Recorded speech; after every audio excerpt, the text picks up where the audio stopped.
North east India में सिर्फ tourism ही नहीं, स्ट्रगल की कहानी भी है। जैसे border issues, road connectivity, employment, quality higher education, insurgency. तो दोस्तों, इस वीडियो के थ्रू से हम जानेंगे कि नॉर्थ ईस्ट इंडिया हमारे इंडिया की बाकी के राज्यों के कंपैरिजन में क्यों इतना बैकवर्ड है, क्यों इतना पीछे है। इसके बारे में हम लोग जानेंगे।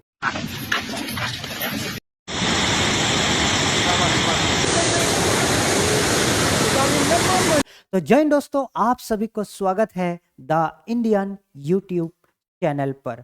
तो चलिए जानते हैं सबसे पहले about the north east India. तो नॉर्थ ईस्ट इंडिया में कुल मिला के 8 स्टेट्स है, जिसमें हम कहते हैं 7 सिस्टर्स एंड 1 ब्रदर। हर कोई आपने पढ़ाई किए होंगे बुक्स में, राइट। सो सबसे पहली बात है कि नॉर्थ ईस्ट के ये कौन कौन से स्टेट्स है। दैट इज अरुणाचल प्रदेश, जिसको हम लैंड ऑफ राइजिंग सन भी कहते हैं, नागालैंड, मणिपुर, मिजोरम, त्रिपुरा, मेघालय, असम, एंड देन आपका फाइनली आता है सिक्किम, राइट। तो ये जो हिस्सा है, it shares a humongous international border, बहुत बड़ा इंटरनेशनल बॉर्डर शेयर करता है।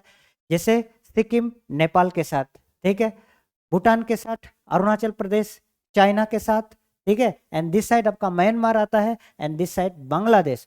अब बांग्लादेश अभी तक सबसे ज्यादा प्रॉब्लम क्रिएट किया हुआ है नॉर्थ ईस्ट इंडिया में। सबसे बड़ा डिस्टेबलाइजेशन की रीजन है Bangladesh, due to illegal immigration. अब सारा स्टेट्स में कहीं ना कहीं एक इशूस है, छोटी मोटी इशूस, छोटी बड़ी इशूस है ही, because of the illegal migration in throughout this, ठीक है। लेकिन इनमें से सबसे ज्यादा इसका प्रॉब्लम किसने झेला है? एक आपका त्रिपुरा एंड दूसरा आपका Assam. So they have become the dumping ground of the illegal immigration from Bangladesh. तो ये आपको समझ आया। लेकिन इसके अलावा सारे के सारे स्टेट्स में सबका इंडिविजुअल प्रॉब्लम कहीं ना कहीं है। और इसके बाद यहाँ समझने वाली बात है कि और ये जो रीजन है ना, दिस नॉर्थ ईस्ट रीजन, यहाँ पर बहुत सारे एथनिक ग्रुप्स है, अलग अलग जनजाति है, ठीक है।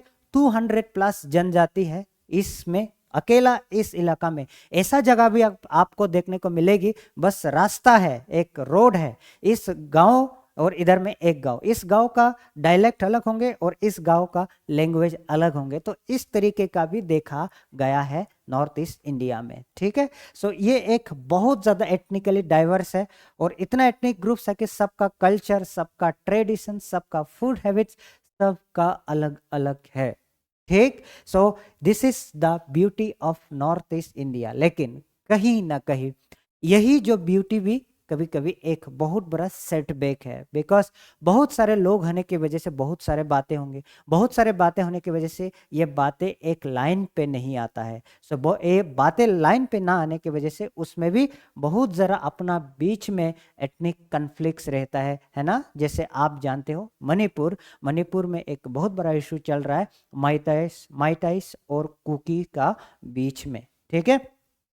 तो ये हो गया basic introduction about the north east. तो सबसे बड़ी बात है सिक्योरिटी एंड बॉर्डर इश्यूज। जैसे मैंने ऑलरेडी कहा था, जो बॉर्डर इशू है, सबसे ज्यादा प्रॉब्लम इंडिया को हुई है किससे? बांग्लादेश से, ठीक है। क्योंकि बांग्लादेश में एक तो यहाँ पर पोरस बॉर्डर है जंगल की वजह से, सो यहाँ पर इजीली इन्फिल्ट्रेट हो सकते हैं, इस इलाका पर, इस रीजन से इजीली इन्फिल्ट्रेट होकर थ्रू आउट द इंडिया जा सकते हैं, ठीक है। सो इसके बाद ये आसाम की थ्रू से, तो आसाम तो एक बहुत बड़ा प्रॉब्लम में तो है ही, Assam, there is no doubt, Assam और Tripura due to the illegal immigration, ठीक है। ये एक बहुत बड़ा फैक्टर्स है हमारा बॉर्डर का, वो यानी बॉर्डर सिक्योरिटी का, और या नॉर्थ ईस्ट का सिक्योरिटी का। तो ये एक प्रॉब्लम की वजह से नॉर्थ ईस्ट डेवलप नहीं हो पा रहा है, बिकॉज ऑफ द बॉर्डर। सो इस बॉर्डर के वजह से, आप क्रॉस बॉर्डर के वजह से इसमें लगातार आपका क्या होता है, इमिग्रेशन होंगे। एक तो पहले इलीगल इमिग्रेशन होंगे, देन दूसरा चीज है क्रॉस बॉर्डर टेररिज्म, है ना। यानी कुछ नॉर्थ ईस्ट में जो इंसर्जेंट ग्रुप्स होता है, उनको बांग्लादेश, उनको म्यांमार, उसमें जगह मिलता है ट्रेनिंग के लिए, वहां से ट्रेन करके आएंगे, फिर यहाँ पर यहाँ पर गड़बड़ी होता है, ठीक है। यहाँ पर आपका फिरौती मांगा जाता है, ठीक है, अनऑथराइज मनी कलेक्शन किया जाता है, तो इस तरीके का प्रॉब्लम देखने को मिला है, ठीक है। देन उसके बाद स्मगलिंग, तो अलग अलग टाइप का स्मगलिंग होता है, आर्म स्मगलिंग होंगे। देन उसके बाद गांजा, क्योंकि नॉर्थ ईस्ट भी एक सबसे बड़े दुर्भाग्य की बात है, जो गोल्डन ट्रायंगल है ना, उसका पास नॉर्थ ईस्ट भी है, यानी जो इलीगल ड्रग्स का स्मगलिंग होता है इस रीजन में भी, ठीक है। So because of this near about the golden triangle, ठीक है। देन उसके बाद सबसे बड़ी बात है कि आपके पास क्रॉस बॉर्डर क्राइम होता है, ठीक है ना, क्रॉस बॉर्डर क्राइम। वहां से लोग आएंगे, अनऑथराइज लोग आएंगे, फिर अनऑथराइज लोग आने के बाद चुपके से अनऑथराइज लोग बॉर्डर पार होके इंडिया में उत्पात मचाते हैं, यानी नॉर्थ ईस्ट इंडिया में प्रॉब्लम क्रिएट करते हैं। सो ये सारे एक बहुत बड़ा मेजर इशूज आप कह सकते हैं हमारा डेवलपमेंट का भी, है ना। देन दूसरा चीज, इलीगली आने के बाद यहाँ से तो आया, लोग यहाँ पर इलीगली बस जाते हैं, तो बसने के बाद अब क्या हुआ, रिसोर्सेज का डिस्ट्रीब्यूशन हुआ या रिसोर्सेज का प्रॉपर यूटिलाइजेशन नहीं हुआ, ठीक है। देन दूसरा चीज, सिंस जो ओरिजिनल निवासी है और जो बाहर से आया हुआ, सो उनका बीच में कल्चर, लैंग्वेज, ट्रेडिशन कुछ भी मैच अप नहीं होता, तो उसके वजह से एक कन्फ्लिक्ट और खड़ा हो जाता है। तो ये कहीं ना कहीं ये सब एक मेजर इशू है, ठीक है। इसके अलावा अगर मैं कुछ पॉइंट मिस कर रहा हूं तो आप जरूर मुझे कमेंट करके बताना, या कुछ बात अगर गलत कहा हो तो आप इसमें करेक्शन भी करा सकते हो, ठीक है। सो एक आता है आपका infrastructure deficit and connectivity, there is no doubt, ठीक है। कि देखिए अभी तक रेल कनेक्टिविटी हमारा नॉर्थ ईस्ट में पूरा पूरा जो राज्य है वहां पर रेल कनेक्टिविटी नहीं, एक असम है, अभी हाल ही में अरुणाचल प्रदेश में पहुंचा है, एक और त्रिपुरा है, लेकिन बाकी का स्टेट्स कनेक्शन ही नहीं है अभी तक, ठीक है। तो ये एक मेजर चैलेंज है, रेल कनेक्टिविटी की बात करो। देन एयर कनेक्टिविटी आप देखिए, अरुणाचल प्रदेश में पहला एयरपोर्ट आ गया है, दोनीपोलो एयरपोर्ट, ठीक है, आइजोल में एक एयरपोर्ट, ठीक है। सो यानी इतना स्टेट्स में बस एक एक एयरपोर्ट ऐसे देखा जा रहा है। लेकिन अगर आप यहाँ पर बात करते हैं, जैसे महाराष्ट्र की बात करें, नासिक, शिरडी, संभाजी नगर, ठीक है, this are very close to each other, hardly 120-100 kilometre away from each other. लेकिन यहाँ पर क्या है पता है आपको, इंटरनेशनल एयरपोर्ट है यहाँ पर, इंटरनेशनल एयरपोर्ट, इतना कम छोटी छोटी जगह पर आप मुंबई, पुणे, ये सब का बात तो छोड़ दीजिए आप, ठीक है ना। तो इसके मामले में हम लोग काफी पीछे हैं। तो अगर हमारे पास में कनेक्टिविटी नहीं रहेगा, डेवलपमेंट कहाँ से हो पाएगी, ठीक है। गुड्स का ट्रांसपोर्टेशन या जो भी डेवलपमेंट के लिए जरूरी चीजें होते हैं वो ट्रांसपोर्ट करना पड़ता है, वो सब कुछ ट्रांसपोर्ट हो नहीं पाता है। सो ये एक मेजर प्रॉब्लम है ना। तो हमारा एक रेल कनेक्टिविटी हो गई, एक एयर कनेक्टिविटी, एंड सबसे बड़ी बात है कि रोड कनेक्टिविटी, ठीक है। ऐसे ऐसे जगह है जहां पर समर सीजन यानी रेनी सीजन में लोग 3-3, 4-4 महीना तक कट ऑफ हो जाते हैं, क्योंकि उनका जो रोड्स है, उसका जो रोड्स है वहाँ पर लैंडस्लाइड्स हो जाते हैं या इरोजन हो जाता है, because of the increase in river water level, continuous erosion की वजह से वो रास्ता बह जाता है, ठीक है। तो ऐसे ऐसे देखा गया कि उन लोगों को हेलीकॉप्टर से खाना पहुंचाना पड़ता है, ठीक है। तो आप सोच सकते हो वहाँ मेडिकल इशू अगर होगा तो क्या इशू होंगे, हालांकि आगे डिस्कस करने वाले हम इसके बारे में। लेकिन गवर्नमेंट का प्रॉमिस है कि नॉर्थ ईस्ट के जितने भी राज्य हैं एटलीस्ट वहाँ पर स्टेट कैपिटल तक तो 2030 तक रेलवे कनेक्टिविटी पहुंचना चाहिए, ठीक है। सो अगेन एक हमारा एक्ट ईस्ट पॉलिसी है, हमारी थ्रू होकर जैसे म्यांमार के साथ इंडिया म्यांमार में इन्वेस्टमेंट कर रहा है, थाईलैंड के साथ डायरेक्टली कनेक्टिविटी करना चाह रहा है, लेकिन उसमें भी बहुत ज़्यादा प्रॉब्लम हो जा रहा है, बिकॉज हमारी पड़ोसी मुल्क में इतना ज़्यादा अनस्टेबल है ना। तो जो भी हमारा इन्वेस्टमेंट है उसमें भी लॉस्ट हो रहा है, ठीक है। सो ये एक मेजर कारण आप कह सकते हो, ठीक।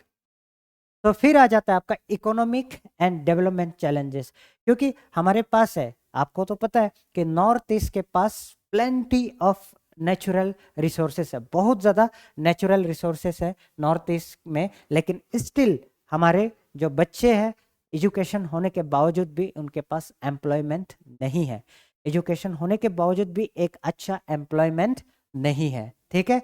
तो ये एक कारण होता है because of the major reason इस हमारा जो कनेक्टिविटी है काफ़ी दूर है इंडिया के मेजर सिटीज से, जैसे दिल्ली, मुंबई, कलकत्ता, चेन्नई, इन सब से काफ़ी दूर है। तो इसके वजह से हमारा डेवलपमेंट नहीं हो पाता है। क्योंकि क्यों डेवलपमेंट नहीं हो पाता है? क्योंकि अगर दूर है तो बिजनेस करना मुश्किल है। तो एक तो रोड कनेक्टिविटी अच्छा नहीं है, दूर है, रोड कनेक्टिविटी भी अच्छा नहीं है, तो इसके वजह से एक बिजनेस करने में, डेवलप करने में एक बहुत ज़्यादा दिक्कत जाती है, तो because of the cost factor. और दूसरी बात है कि नॉर्थ ईस्ट इंडिया के साइड में अगर आप देखते हैं इंडस्ट्रीज काफ़ी कम है। तो कम इंडस्ट्रीज मतलब कम एम्प्लॉयमेंट, तो कम एम्प्लॉयमेंट मतलब रोज बेरोजगार घूमेंगे और कहीं ना कहीं कई दूसरा तीसरा रास्ता ढूंढना पड़ता है एक पढ़े लिखे आदमी को, क्योंकि उसके पास पैसे नहीं होंगे, एक उम्र हो गया, पैसे नहीं है, तो फ्रस्ट्रेशन की वजह से कुछ ना कुछ गलत रास्ता चुनना पड़ता है। ये भी एक मेजर फैक्टर है। ठीक है, तो एक जो हमारा जो फार्मिंग है, जो भी फार्मिंग होता है, no doubt north east farming के मामले में बहुत ज़्यादा हाई पोटेंशियल है। ठीक है, लेकिन हाई पोटेंशियल तो है, फिर भी उसमें क्या करते हैं, जो पोटेंशियल है वो हम लोग ट्रेडिशनल मेथड से करते हैं या खुद के कंजम्पशन के लिए कर पाते हैं। ठीक है, कॉमर्शियल स्केल में हम लोग प्रोड्यूस नहीं कर पाते, तो ये एक मेजर रीजन है। ठीक है, तो ये सब के वजह से है ना, ये सब कहीं ना कहीं सारे फैक्टर्स के वजह से हमें ग्रोथ पे, इकोनॉमिक ग्रोथ में काफ़ी ज़्यादा चैलेंजेस मिल रहा है, या जो मिल भी रहा है तो काफ़ी स्लो है। ठीक है, तो अब बात आती है सोशल एंड कल्चरल कॉम्प्लेक्सिटीज। जैसे शुरुआत में मैंने कहा था, यहाँ पर नॉर्थ ईस्ट इंडिया में हमारे 220 से ज़्यादा अधिक एथनिक्स ग्रुप है। ठीक है, सबके कल्चर, सबके आइडेंटिटी, सबके एथनिसिटी अलग अलग है, सबके फूड हैबिट्स अलग अलग है। तो ये भी एक मेजर कारण बन जाता है, क्योंकि उसमें इंटरनल कॉन्फ्लिक्ट्स होता है, ये ऐसा है, वो ऐसा है। क्योंकि ज़्यादा लोग होंगे, यानी ज़्यादा डाइवर्स लोग होंगे, तो ज़्यादा वहाँ पर बातें होंगी, ज़्यादा बातें ज़्यादा प्रॉब्लम, ज़्यादा कोई मतलब एक कंक्लूजन नहीं। तो ये भी एक होता है because of this complex and social, ये सब के वजह से आप क्या कह सकते हो, कॉम्प्लेक्स सोशल इश्यूज क्रिएट होता है, और आपका कभी कभी पॉलिटिकल सिचुएशन भी क्रिएट होता है।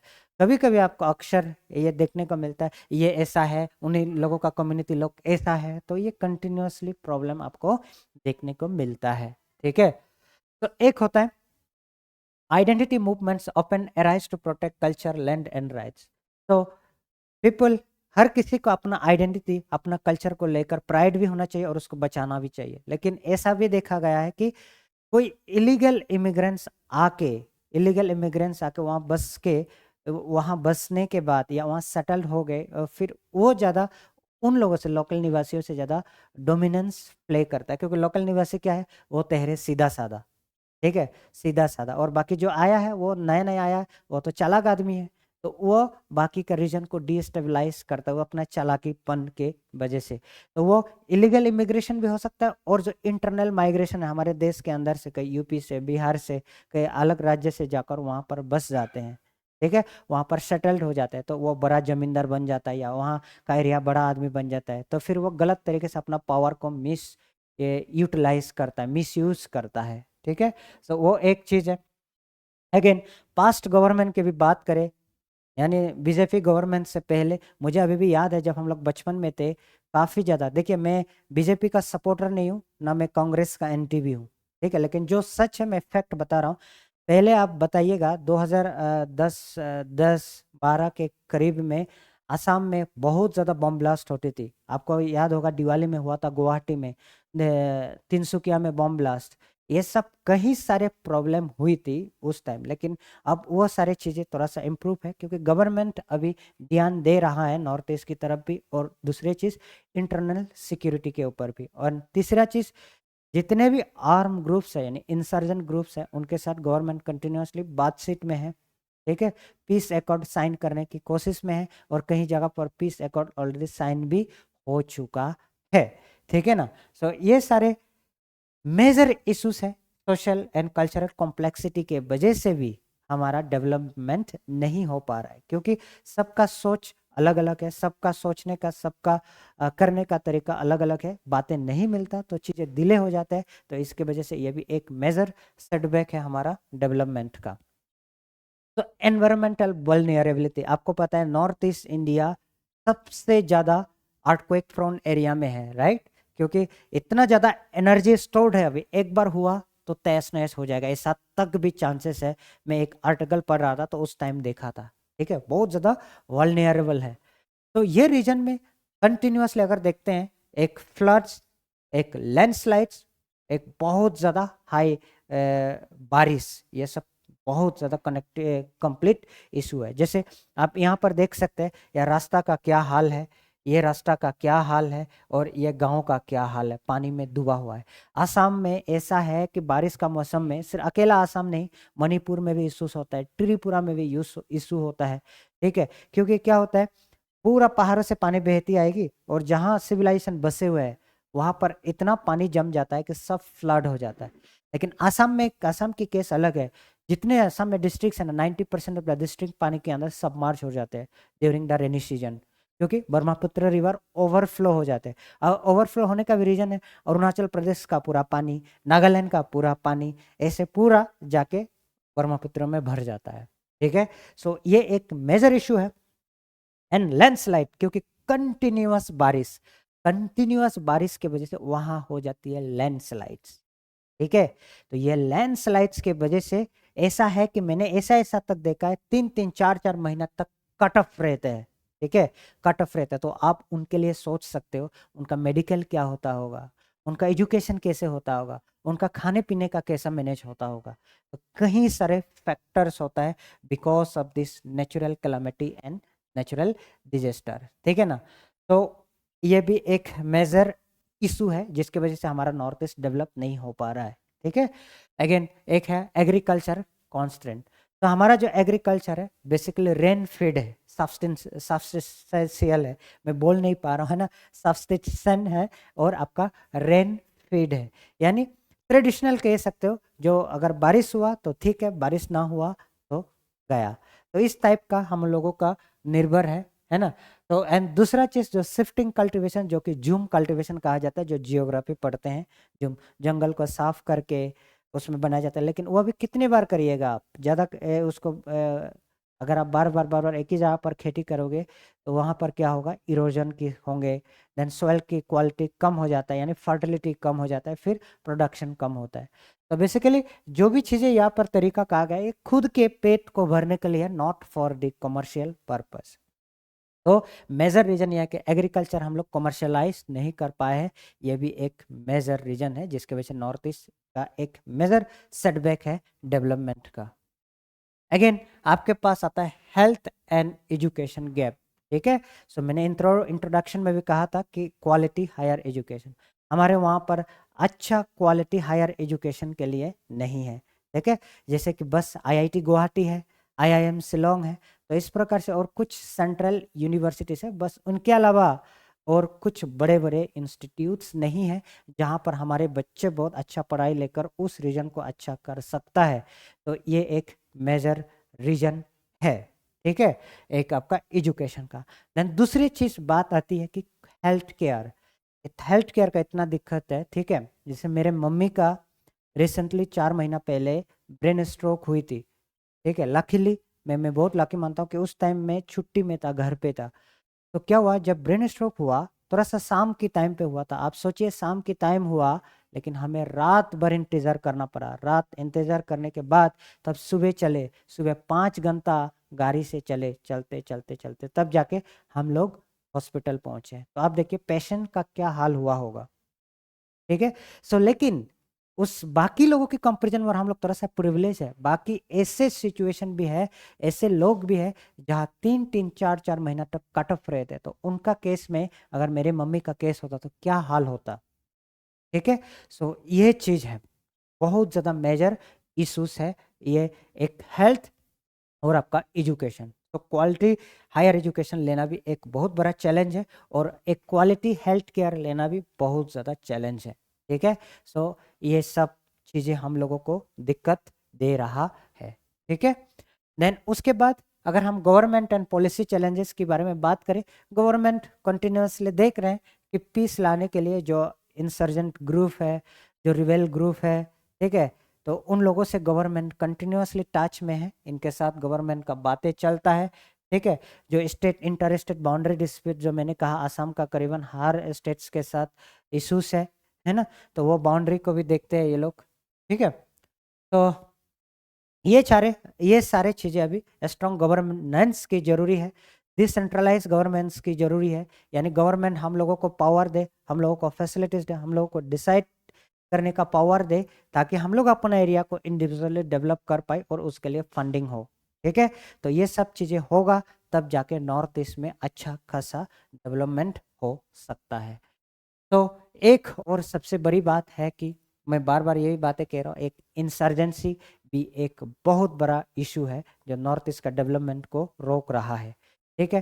क्योंकि इंसर्जेंसी के वजह से लोग, बाहर के लोग इन्वेस्ट करना नहीं चाहते हैं, ठीक है।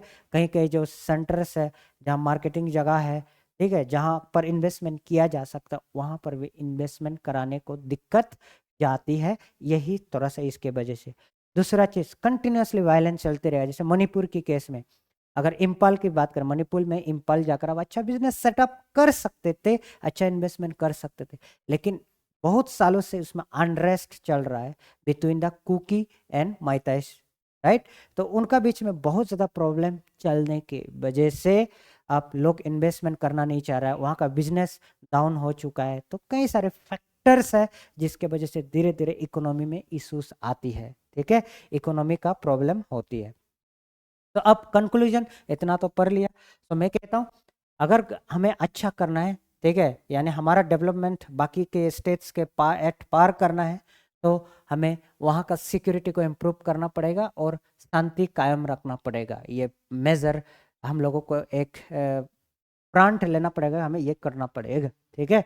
एक इम्प्रूव सिक्योरिटी और आपका शांति इंश्योर करना पड़ेगा। दूसरा, कनेक्टिविटी स्ट्रांग होना चाहिए, road connectivity, internet connectivity, rail connectivity, air connectivity, ये स्ट्रांग करना ही पड़ेगा, ठीक है। देन इकोनॉमिक ग्रोथ को प्रमोट करना पड़ेगा, उसमें जॉब्स के लिए, ट्रेड के लिए, इन्वेस्टमेंट, एंड उसके बाद इंडस्ट्रीज खोलना ही पड़ेगा, तब जाके हमें एम्प्लॉयमेंट मिलेगा।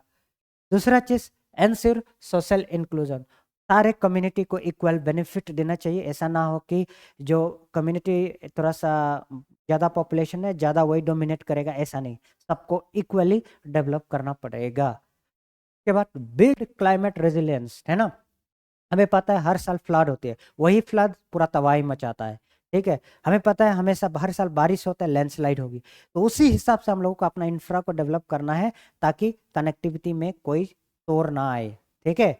तो ये एक चीज़ है। Then reform governance to make administration more efficient and transparent, तो हमारा गवर्नमेंट ऐसे होना चाहिए कि जैसे कहा था कि डिसेंट्रलाइज गवर्नमेंट होना चाहिए, वहाँ के लोगों को पावर देना चाहिए, वो अपने हिसाब से डेवलप कर पाए, लेकिन साथ में प्रॉपर मॉनिटरिंग के साथ, ठीक है। सो ये एक हुआ।